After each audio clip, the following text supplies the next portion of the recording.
Necesitamos orar. Buenos días para todos. Vamos a inclinar nuestra cabeza para la oración.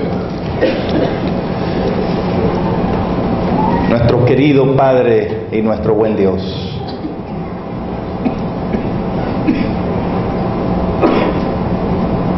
nos hemos reunido en este lugar para rendirte un culto de adoración y de alabanza, porque consideramos que eres un Dios grande, un Dios poderoso, un Dios bueno, que merece y que es dueño de toda la honra y toda la gloria. Gracias, Señor, por venir a estar con nosotros. Creemos que estás aquí, que has venido a bendecirnos, y por eso te damos lo mejor y lo primero de nuestro día. Queremos ser animados por tu palabra, iluminados por ella. Queremos que tengas la bondad de habitar en nosotros y producir en nosotros un carácter semejante al de Cristo. Ahora vamos a abrir tu palabra y rogamos que cumplas tu promesa de enviar tu Espíritu para que nos guíe a donde está la verdad. Lo pedimos en el nombre de Jesús. Amén. Desde el día de ayer estoy sugiriendo que a todos nosotros nos conviene estudiar, leer, releer con detenimiento el libro de Josué, porque considero que este libro es contenido de muchos principios, muchas ideas totalmente aplicables al trabajo de personas como nosotros. En la medida en que nuestra experiencia con Dios se profundiza, en la medida en que vamos conociendo a Dios, resulta que también podemos ir entendiendo mejor cómo funciona su iglesia. Y es importante entender cómo funciona la iglesia para poder dar un servicio cada vez mejor a nuestro Dios. Es increíble, pero se puede decir que hay personas dirigiendo la iglesia que no entienden cómo funciona la iglesia. Y por eso, aunque no tengan malas intenciones, muchas veces no van por el camino correcto. Ayer veíamos a través de la historia de Josué que en este trabajo, cuando Dios llama a una persona a este trabajo, es importante que esa persona tenga un espíritu de servicio en primer lugar. Y eso es lo que hace la diferencia entre un asalariado y un verdadero ministro o ministra de Dios. Aunque recibimos salario, pero no es esa la motivación de nuestro trabajo. Hay un espíritu de servicio para gloria de Dios. Usted seguramente habrá llegado a alguna oficina pública donde a la gente se le paga para dar un servicio, pero aún así da un servicio deficiente, malo. Se ve que no tienen interés en ayudar. Y ese espíritu, ese tipo de actitud no debe encontrar cabida en el ambiente de los que trabajan con Dios. La capacidad de obedecer. Pero hoy quisiera mostrar también que en la historia de Josué se nos anima, se nos enseña que a los que han sido llamados para colaborar con Dios, Dios espera de ellos que sean humildes y respetuosos. Humildes y también respetuosos. El trabajo en el que estamos involucrados, la obra a la que hemos sido llamados, requiere respeto entre unos y otros. La iglesia funciona mucho mejor cuando tenemos esa capacidad, ese valor del respeto, muy, muy importante. Y probablemente muchas veces será el único elemento que nos mantendrá unidos, trabajando como un equipo, aunque tengamos distintas formas de ver las cosas. Hay una ética que nos obliga a respetarnos unos con otros. Y la humildad porque el libro de Efesios, capítulo 1, versículos 22 y 23 dejan claro que Dios sometió todas las cosas bajo los pies de Cristo Jesús y lo constituyó por cabeza suprema de la iglesia, que es su cuerpo, la plenitud del que llena todas las cosas en todos. Amigos, yo no sé si ustedes lo han visto así alguna otra vez, pero en realidad Efesios 1:22 muestra claramente que la iglesia siempre es una teocracia. Jesús es la cabeza suprema de la iglesia.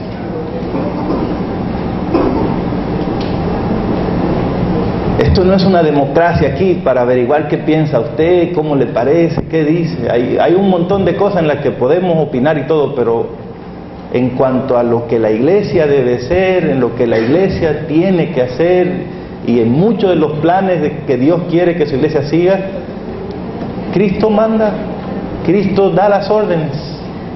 Y por lo tanto se requiere que los que trabajan con Él sean personas muy humildes para tener aún puestos, posiciones de autoridad, de cierto poder, y aún reconocer que toda alabanza, todo reconocimiento tiene que ser pasado a Dios sin tocarlo nosotros. En eso consiste la verdadera humildad, recibir la alabanza y pasársela a Dios sin tocarla. Pero se ha dicho muchas veces que a los seres humanos el poder los corrompe. Alguna vez leí en una pared una inscripción, un letrero que decía: si quieres conocer el interior de una persona, dale poder. Pero no hay dudas de que una de las grandes pruebas que un ser humano puede enfrentar es la de disponer y usar la autoridad o el poder. Por alguna razón, muchas personas, cuando les toca esta situación, cambian su forma de pensar, su forma de ser y hasta su forma de tratar a los demás. Como dice el interesantísimo libro Peligros del Poder en la página 56, el verdadero problema comienza cuando experimentamos el éxito y lo interpretamos como una aprobación divina de todos nuestros deseos. Cuando eso sucede, queda muy poco o nada para controlar nuestros ambiciosos egos. A lo largo de la historia, el éxito ha sido un peligro grande para los que trabajan con Dios. Una tentación tremenda, porque es fácil pensar: estoy teniendo éxito, quiere decir que Dios está de acuerdo con todo lo que se me ocurre. Muy peligroso, especialmente en una iglesia profética como esta, donde Dios se ha ocupado de decir cómo Él quiere que se hagan las cosas. Por supuesto, en esto hay un lado extremo, y es el de aquellas personas que cuando tienen autoridad, estoy hablando de cualquier puesto en la obra de Dios, cualquier puesto,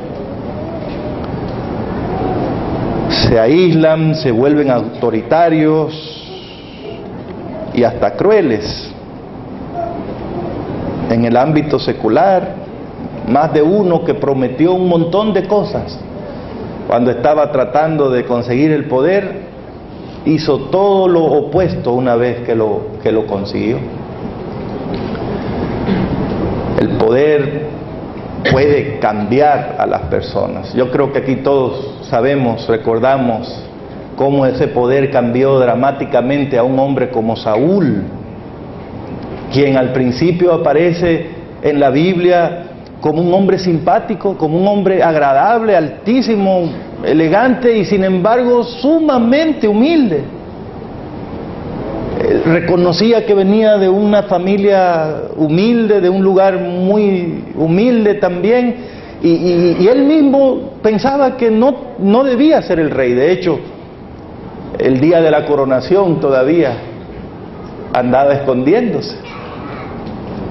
Pero según nos cuenta 1 Samuel 10, 22, ¿verdad? Pero ese cuadro es diametralmente opuesto al que encontramos años después, cuando era rey y ya estaba convertido en un déspota hambriento de poder, con celos que lo enloquecieron y que lo hicieron explotar con una ira asesina muchas veces.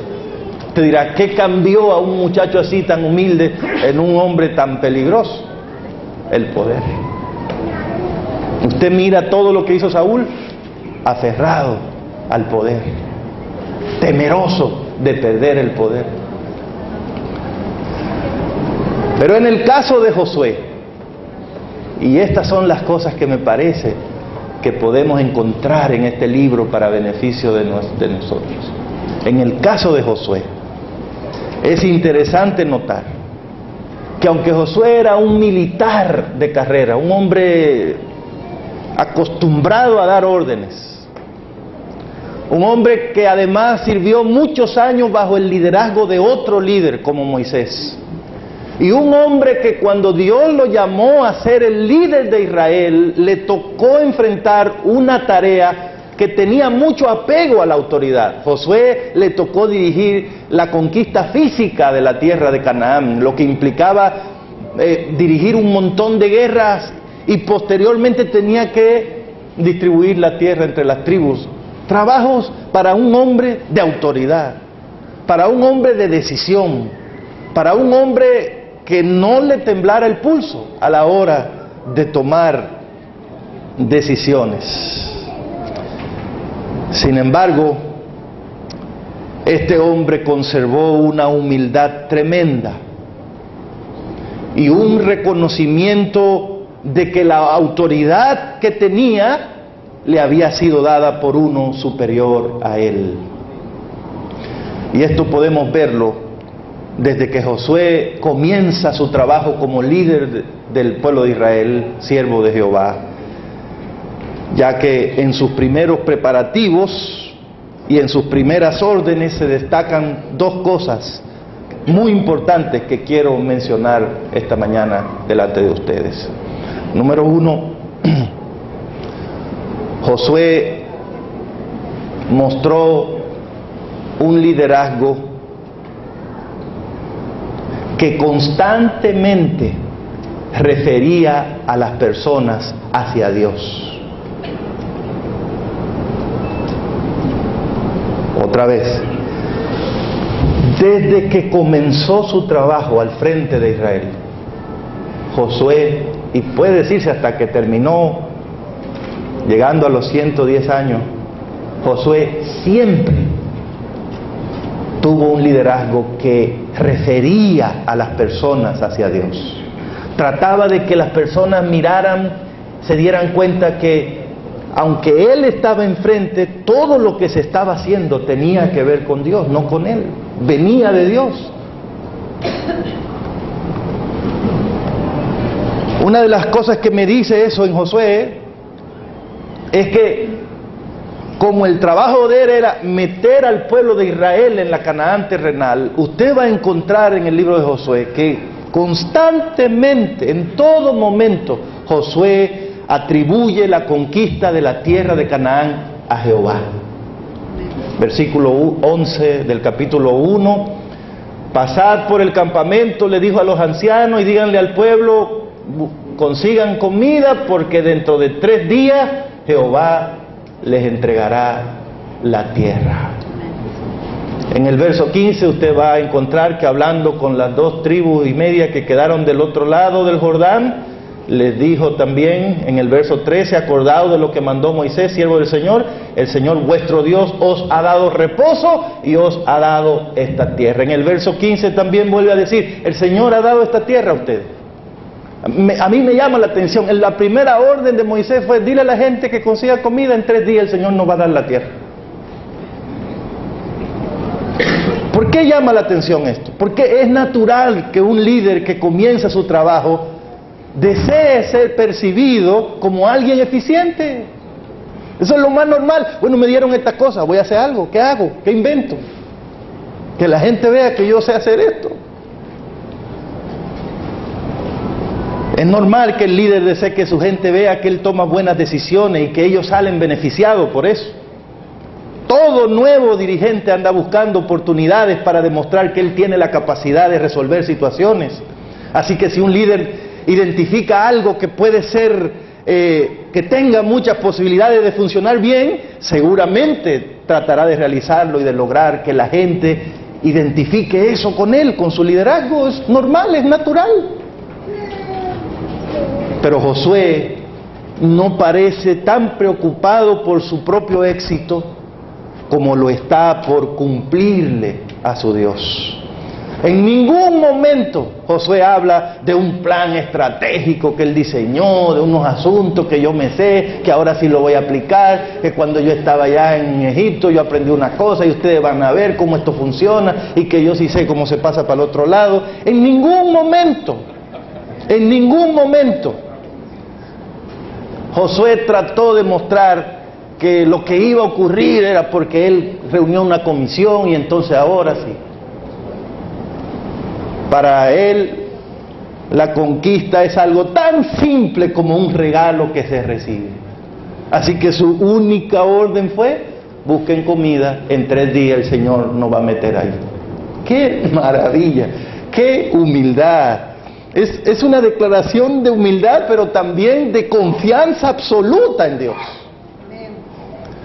La autoridad de Josué no estaba basada en su desempeño, en sus habilidades, o en el puesto, o en los planes de él. Él se esforzó en mostrar que su liderazgo estaba respaldado y basado en lo que decía el Señor. Él mostró que seguía el plan de Dios en cada paso que daba. Y las promesas que le hizo al pueblo fueron solamente aquellas que Dios había hecho previamente. Queridos compañeros, queridas esposas de la Unión del Sur de Colombia, la grandeza de una persona a quien Dios pone en algún lugar de su obra aumenta cuando puede verse que esa persona está respaldada por el Señor. Cuando la iglesia percibe que un hombre, que una mujer en su trabajo está respaldado por Dios, la iglesia es feliz en respetar, en obedecer, en seguir a esa persona. Y la mejor manera de mostrar eso es también mostrando que nuestros planes y que nuestros proyectos tienen su origen en la orientación profética. Estoy feliz porque en este concilio la Unión decidió gastar tiempo para ayudarnos a valorar, a entender mucho mejor, a saber cómo funciona un regalo tan grande como es el don profético que Dios nos ha hecho. La presencia del don profético en esta iglesia la hace una iglesia diferente. A partir del momento en que tenemos el don profético con nosotros, no tenemos aquí libertad de cátedra, no tenemos aquí libertad de decidir qué va a hacer esta iglesia, cómo lo va a hacer, en qué va a gastar su tiempo, su dinero. Dios no solo hizo una iglesia, Dios también explicó a esa iglesia cómo Él quiere que ella viva, que ella funcione, que ella trabaje. Y todo eso nos ha sido dado a través del don profético.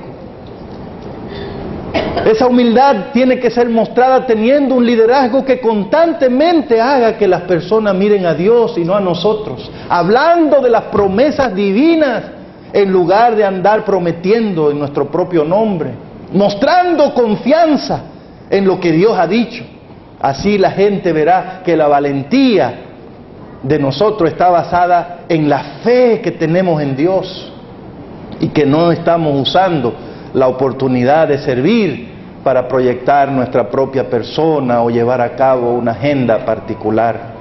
Hay un asunto interesante que uno puede notar en el liderazgo secular, y vale la pena que lo mencionemos aquí. Mientras más poder tienen las personas en el ámbito secular, más desarrollan el hábito de hablar en términos personales. Yo creo, yo pienso, esta es mi posición, esta es mi decisión, así es como se va a hacer, aquí yo soy el jefe. Es como propio de ese ambiente donde la gente va agarrando cada vez más poder y no se detiene a ver de dónde viene el poder, la autoridad que tiene.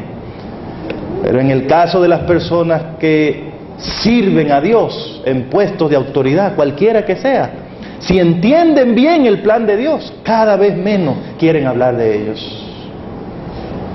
En lugar de eso se refieren más y más a Dios, porque saben que Él es la única garantía de éxito y la única autoridad absoluta y segura en esta iglesia. Elena White dijo en Patriarcas y Profetas, página 595, escuchen esto: son muy pocos aquellos a quienes se les puede confiar alguna responsabilidad importante o darles éxito sin que confíen demasiado en sí mismos y se olviden de que dependen en absoluto de Dios. ¿Cómo le parece esto? Si esta cita es verdad, también se aplica a nosotros. Son muy pocos a los que Dios le puede dar responsabilidades importantes, éxito y mantenerse humildes, sin confiar en ellos mismos, y que no se les olvide que dependen totalmente de Dios. Josué era uno de esos pocos, y eso fue decisivo para que Dios lo escogiera. La sierva del Señor completa esta cita diciendo: ese es el motivo por el cual, al escoger los instrumentos para su obra, el Señor pasa por alto a los que el mundo honra como grandes, talentosos y brillantes, porque con demasiada frecuencia son orgullosos y presumidos, se creen competentes para actuar sin consejo de Dios. Esto es mejor no comentarlo porque se puede uno, ya está demasiado fuerte, ¿verdad? Cualquier comentario se puede uno pasar demasiado. Josué nunca perdió autoridad por hablar y dar órdenes colocando a Dios como la fuente de su autoridad. Ese es un punto que tenemos que entender. Ninguno que trabaja con Dios pierde autoridad por mostrar que lo que está diciendo no se lo inventó él, sino que viene de Dios. Y eso es humildad, saber que esta iglesia tiene dueño. Que esta iglesia no depende de mí, de lo que yo me invente, de lo que yo haga. Que esta iglesia solo triunfa porque la dirige Cristo Jesús. Si algo bueno ocurre en esta iglesia, en cualquier nivel, se debe a la gracia de Dios, a la sabiduría de Dios, al poder de Dios. ¿Qué sentido tiene que a alguien se le ocurra andar buscando recibir la gloria que solo se merece Dios? Creo que Josué es correcto, un buen ejemplo para mostrarnos que en este trabajo la humildad es una condición fundamental.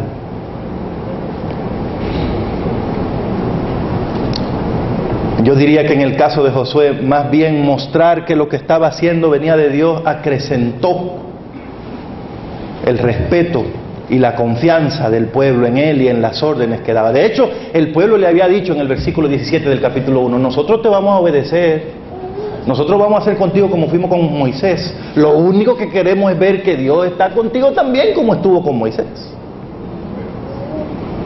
O sea, la iglesia espera ver un liderazgo donde ellos digan, este es un hombre de Dios, esta es una mujer de Dios, A este le podemos seguir con confianza porque no anda inventando ni queriendo mostrar. Es de Dios, está comprometido con Dios.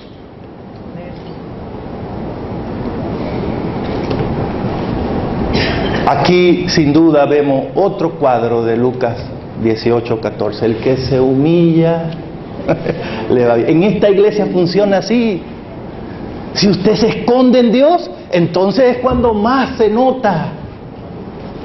Si usted quiere salir adelante, entonces ya nadie lo ve, nadie lo quiere ver.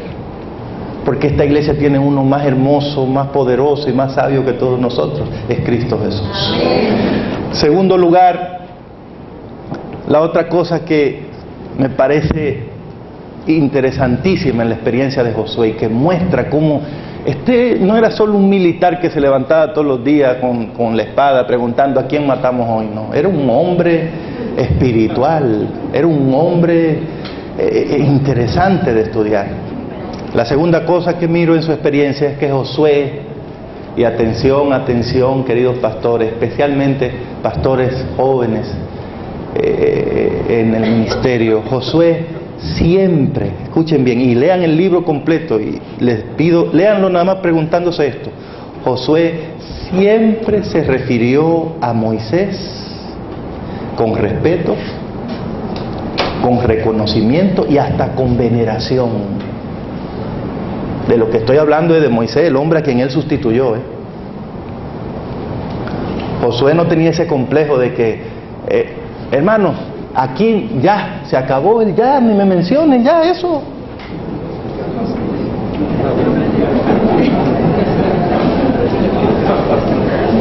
Los tiempos han cambiado, dicen algunos.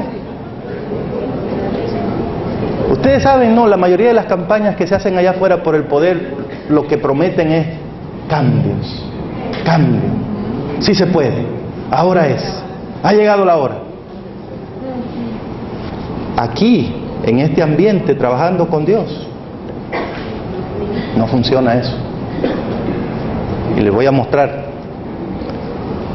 Cuando Moisés le exigió a los rubenitas, ¿se acuerdan? A los gaditas, a la media tribu de Manasés que Moisés había dejado de aquel lado del Jordán, ¿verdad? Les repartió tierras allá y les dijo, pero ustedes tienen que dejar allá a su gente y venir a terminar la batalla con nosotros. Cuando Josué agarró el mando dado por Dios, él habló con esas tribus y le dijo, esas cosas hay que hacerlas así, porque esas cosas se las dijo Moisés, el siervo de Dios, a ustedes. Note que Josué no cambió el plan, ni tampoco fue a dar una orden ahora como que mejorada o arreglada por él. Siempre reconoció que él le estaba dando seguimiento a algo que Dios había mandado a través del siervo que estaba antes de él.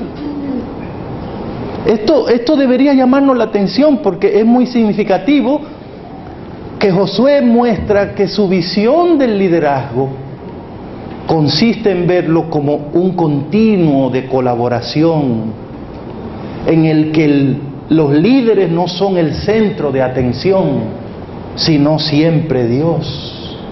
Por lo tanto, nosotros no estamos en competencia. El ministerio no es una competencia a ver quién lo hace mejor, con quién progresa más, este distrito, esta asociación o este territorio. No es acerca de eso el ministerio. La iglesia siempre es una teocracia. No es el que estuvo o el que está, sino que siempre Dios es el que manda. Dios es el que tiene la última palabra. Dios hace los planes, Dios da el éxito. Los seres humanos simplemente son colaboradores de turno en un momento y en un lugar determinado. Eso significa que el dirigente de la obra de Dios, hombre o mujer, no tiene que caer en el complejo de pensar que Dios solo le habla a él. ¿Ya le ha agarrado ese complejo alguna vez a usted, que Dios solo le habla a usted? Peligrosísimo. Tampoco tenemos que caer en la idea ridícula de que todo lo anterior no sirve. ¡Wow! Y que el tiempo en el que otros sirvieron es tiempo perdido.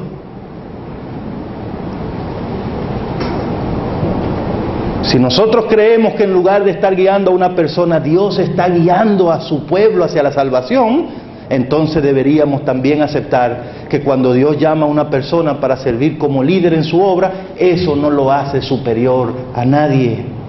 Al contrario, el liderazgo cristiano es un llamado a una mayor responsabilidad para servir a todos y para reconocer el valor de todos. Y es un llamado también a mostrar la mayor humildad y confianza en que Dios proveerá maneras de que su obra avance por medio de todos sus hijos, de todos sus hijos. La historia de la obra de Dios no es el relato de lo que los seres humanos han hecho debido a sus planes o a sus capacidades. No.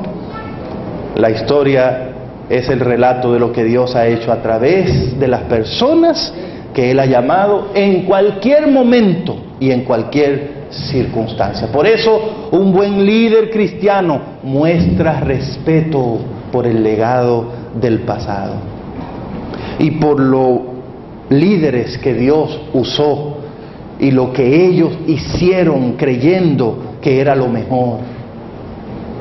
Dios me pasó por este distrito, pero al que estaba aquí, ese era el siervo de Dios que Él tenía aquí. Y en su momento Dios lo usó e hizo lo mejor que creyó para Dios. La obra de Dios no funciona ahora llegando yo y mostrando que lo que se hizo no sirve, que ahora sí yo lo voy a resolver, que ahora sí el Señor está aquí. No funciona así. Y ese es un ejemplo muy lindo que nos dio Josué. Ya Moisés estaba muerto, él tenía toda la autoridad, pero nunca sugirió. Tuvo una actitud, mencionó una palabra que diera a entender que algunas decisiones de Moisés estuvieron incorrectas. Y en el libro hay evidencia de que en algún momento él no siempre hizo las cosas como Moisés, pero nunca faltó el respeto. Nunca dejó de reconocer que era el siervo de Dios. Denigrar nuestro pasado, menospreciar a lo que Dios llamó antes que a nosotros, es una crítica directa contra el propio Dios y con la forma en que Él ha dirigido a la iglesia a través de los años.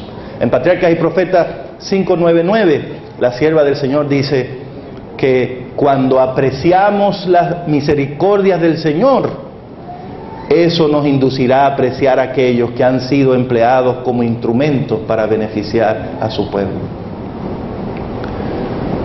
Para mí, una prueba importante de que una persona reconoce de que Dios está al control de todo es que acepta el hecho de que en cada momento anterior como en el presente Dios escogió lo mejor que había disponible y lo hizo con un propósito. Lo mejor tenga la seguridad de eso. A nadie se le ocurra que el día que llegó a un lugar para trabajar por Dios, ese fue el día en que Dios miró ese lugar con misericordia y ahora sí le va a dar su bendición. No, por favor. Créalo, en cada momento Dios ha estado cuidando a su iglesia, buscando lo mejor, y cuando escogió a las personas que estaban ahí, lo hizo con el mismo propósito de siempre: salvar a los seres humanos. Por eso, cuando entendemos que esta iglesia tiene dueño, que la dirige Dios, eso nos permite tener una actitud de respeto. Si existe algún nivel de falta de respeto entre nosotros, el problema de base es que no entendemos cómo es Dios, cómo Él dirige su iglesia. Y esto es algo sumamente importante. Uno de los factores que demuestran la amenaza de secularización en el liderazgo cristiano, y repito, ¿verdad? Nosotros somos parte de un liderazgo espiritual, pero constantemente amenazados porque se metan cosas que no son de este ambiente. Y para mí, una de las señales que demuestran esa amenaza es la constante aparición de nuevas ideas y de nuevos proyectos que solo reflejan la forma de pensar del líder de turno. Yo me maravillo de ver la cantidad de ideas, de programas, de cosas que se inventa esta iglesia. Honestamente, yo no creo que sea cierto que la iglesia necesite algo nuevo cada 4 o 5 años. Porque en realidad nosotros no cambiamos de Dios cada quinquenio. Cuando nosotros vamos a un congreso, no es a cambiar de Dios que vamos. A lo sumo cambiamos a los que dirigen, pero el Dios sigue siendo el mismo. Y Él es el mismo ayer, hoy, por los siglos de los siglos. Yo creo que muchas veces nos fuera mejor si simplemente le diéramos seguimiento a los planes divinos, valorando lo que el Señor hizo a través de otros que en su momento estuvieron aquí. Ese complejo que nos agarra de que yo llegué aquí, no, déjame ver, aquí yo tengo mi estrategia. No, o sea, el que está dirigiendo todo es Dios. Y en su momento, cuando tú no estabas ahí, Dios dio excelentísimas ideas. Probablemente lo mejor sería averiguar qué le dio el Señor a los que estaban aquí, qué podemos darle seguimiento, porque esta es una iglesia profética.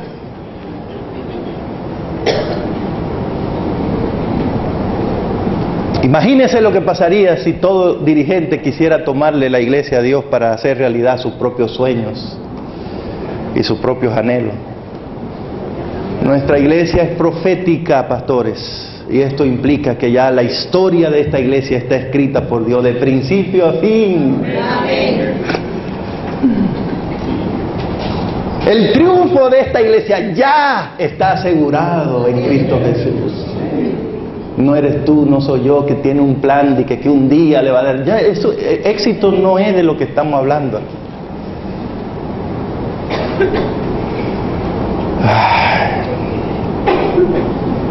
Dios también ha indicado por medio de la palabra profética todo lo que esta iglesia necesita para triunfar. Así que la prioridad de los que trabajamos con Dios no consiste en crear nuevos planes, en inventarse nuevos programas. Más bien la prioridad es mantener los pilares de nuestra fe, las sendas antiguas trazadas por nuestro Dios, tener el valor para mantenernos bíblicamente correctos, aunque no estemos políticamente correctos. Gastar tiempo en averiguar lo que nos ha dado Dios a través de la profecía. Constantemente estar preguntándonos qué dice Dios, cómo quiere Dios. Esa es la prioridad del liderazgo espiritual. El liderazgo en la obra de Dios no debe ser visto como una competencia entre personas que quieren mostrar quién hace mejor las cosas. Más bien deberíamos verlo como una carrera de relevo. ¿Han visto ustedes esa carrera de relevo? Varias personas participan. Aquí comienza uno y lleva el estandarte, pero hay otro allá esperando y no puede arrancar hasta que el que va aquí le entregue el estandarte. Al final, el equipo que gana, es muy difícil que a uno de ellos se le ocurra pensar: ganamos por mí. Es muy evidente en una carrera de relevo que el trabajo de todos fue necesario para el triunfo. Que hubo un momento en que usted, aunque corra más que el otro, dependía de ese. Recibió la autorización para seguir del que estaba atrás. A veces las decisiones del que está atrás nos afectan, otras veces simplemente nos benefician, pero por lo menos la carrera de relevo nos muestra que no estamos en competencia nosotros, que somos un mismo equipo, que lo que pasó allá es importante para mí, que no puedo dejar de tener respeto, valorar el legado del pasado. La obra de Dios no es algo sobre competición, es algo sobre cooperación debido al alto llamado que tenemos. Josué, hermanos queridos, fue grande en la lealtad a Dios y fue grande en el respeto a los demás. Demostró sabiduría y también mostró que conocía cómo funciona la iglesia. Y lo más importante es que estas cualidades las mostró cuando era el sirviente de Moisés y cuando era también el líder de Israel. Con su ejemplo, Josué enseñó que es una pena que alguien piense que la causa del Señor es solamente él o lo que está pasando en su tiempo. Todo dirigente debe tener presente que mucho antes de que llegara a un puesto de liderazgo ya Dios estaba llevando a cabo su obra. Y nuestra llegada no ha alterado en nada ese plan de Dios. Así que no es acerca de nosotros, es acerca de Dios. Y por eso creo que la mejor pregunta, y con esto voy a concluir, la mejor pregunta que puede hacerse una persona que llega a un puesto de trabajo, de autoridad en la obra de Dios, no es ¿qué puedo hacer en este año, en estos 4 años, en estos 5 años que tengo disponible para que me recuerden bien? O tal vez, ¿qué hago para llevar a la práctica las ideas que tengo acerca de la obra de Dios?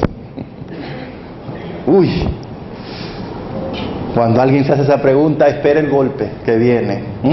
Porque debido a que existen personas que se hacen preguntas como estas, nos ha tocado muchas veces ser testigos de que, como dice el corito, suceden cosas maravillosas.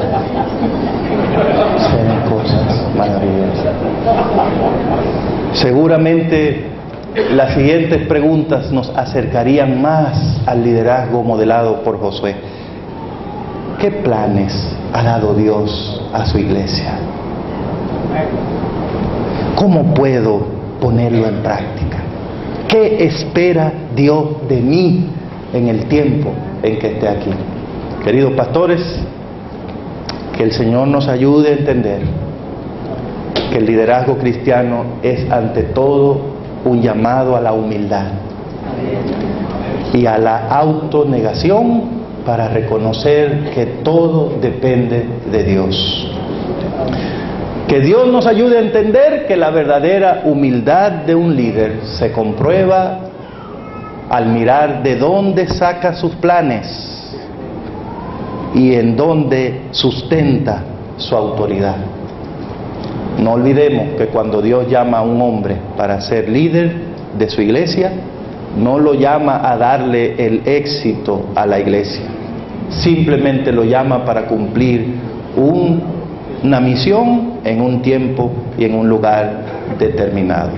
Y cuando ese liderazgo es espiritual, aunque las personas se relacionan y reciben instrucciones del líder, sus pensamientos son referidos constantemente a Dios. Y las personas quedan enamoradas del Dios del líder, no del líder de Dios. Que Dios nos ayude a entender que hemos sido llamados a trabajar en una iglesia que tiene dueño y que como tiene dueño espera que los que colaboran con él sean humildes delante de él y respetuosos los unos con los otros. ¿Les gustaría que oremos juntos para que Dios nos dé esas cualidades? Les invito a estar en este momento de pie, por favor, para hacer esa oración.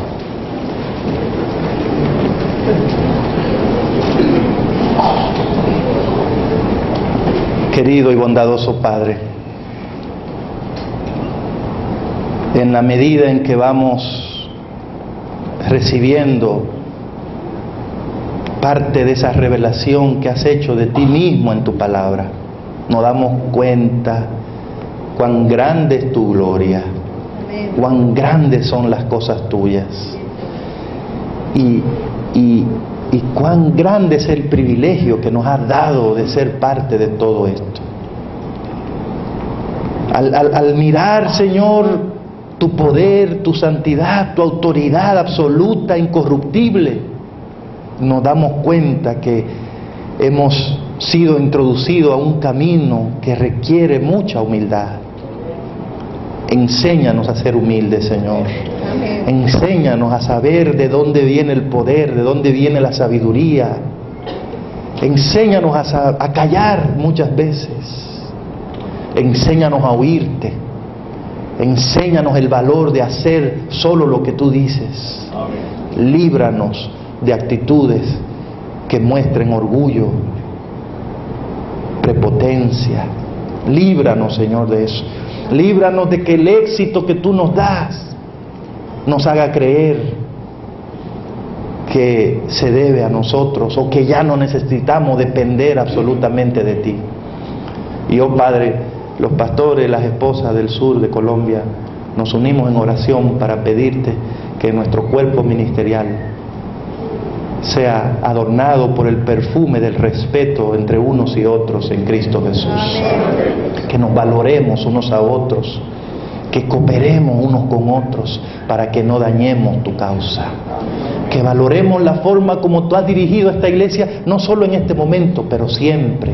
Y que estemos atentos a esa guianza tuya para proteger esos pilares antiguos que siempre le han dado el triunfo a tu iglesia.